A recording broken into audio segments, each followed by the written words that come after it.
How to add a border in Canva. Hi everyone, I'm here to assist you today. Without any delay, let's jump right in.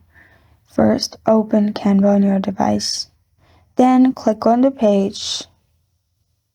After you've clicked on the page, here, click on the color icon at the top and change the background color if you want to.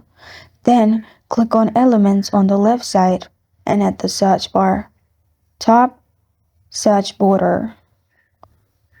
After you've searched for border, you'll find different borders options. You can simply scroll through it and select the border you want.